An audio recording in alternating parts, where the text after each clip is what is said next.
ગુજરાતનું યુવાધન નશાના ભરણામાં સપડાઈ રહ્યું છે, ત્યારે ડ્રગ્સ અને નશાના વ્યસન સામે જાગૃતિ લાવવા ગુજરાત પ્રદેશ શક્તિ સુપર સી એ મેદાને ઉતરી છે। યુવાનોને જાગૃત કરવાના હેતુથી સમગ્ર રાજ્યમાં એક નશા વિરોધી અભિયાન ચલાવવામાં આવશે, જેના ભાગરૂપે રાજકોટ શહેર શક્તિ સુપર સી દ્વારા લોર્ડ્સ હોટેલ ખાતે anti drugs sticky note campaign યોજાયું હતું। આ અભિયાન ખાસ કરીને મહિલાઓને જાગૃત કરવા અને યુવાધનને બચાવવા પર કેન્દ્રિત છે। છેલ્લા 5 વર્ષમાં ગુજરાતમાં અંદાજિત 93,691 કિલો ડ્રગ્સ સહિત 16,000 કરોડના નશીલા પદાર્થો પકડાયા હોવા છતાં ડ્રગ્સના કેસમાં એક પણ વ્યક્તિને સજા ન થવી એ ચિંતાનો વિષય છે। શક્તિ સુપર સી દ્વારા રેલી, સહી ઝુંબેશ જેવા કાર્યક્રમો દ્વારા જાગૃતિ લાવવામાં આવશે અને સરકારને કડક કાર્યવાહીની રજૂઆત કરાશે।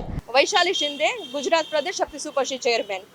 આજ રોજ સમગ્ર ગુજરાતની અંદર યુથ કોંગ્રેસની ટીમ શક્તિ સુપર સી દ્વારા એક અભિયાનની શરૂઆત કરવામાં આવી છે, જેની શરૂઆત ખાસ કરીને રાજકોટ ખાતે કરવામાં આવી છે। અહીંયા કોલેજ ખાતે જે અત્યારે બહાર તમે જોઈ રહ્યા છો કે વિદ્યાર્થીઓ આવી રહ્યા છે, એને અમે લોકોએ એક અભિપ્રાયના લેવાના છીએ અને આ બોર્ડમાં એક સ્ટીકી નોટ દ્વારા એના વિચારોને અમે કહીએ છીએ કે તમે વ્યક્ત કરો કે જેથી કરીને મજબૂતાઈથી આ અભિયાનને અમે આગળ ચલાવી શકીએ અને ખાસ કરીને ગુજરાતની અંદર જે નશા આવી રહ્યા છે એને રોકવાનો પ્રયત્ન કરી શકીએ।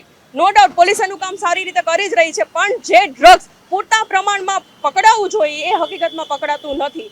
એના માટે થઈને યુવાનોને ખાસ કરીને જાગૃત થવાની જરૂર છે અને ખાસ કરીને મહિલાઓને જાગૃત થવાની જરૂર છે, કારણ કે જ્યારે કોઈ પણ એક જેન્ટ્સ છે, પુત્ર હોય કે પિતા હોય, જ્યારે એ નશામાં ચડી જાય છે ત્યારે એનું મહિલાનું આખું ઘર બરબાદ થાય છે, નહીં કે ફક્ત એક માણસ બરબાદ થાય છે। તેથી કરીને જાગૃતતા ખૂબ જ જરૂરી છે અને એની શરૂઆત સમગ્ર ગુજરાતની અંદર થશે અને રાજકોટથી થઈ ચૂકી છે।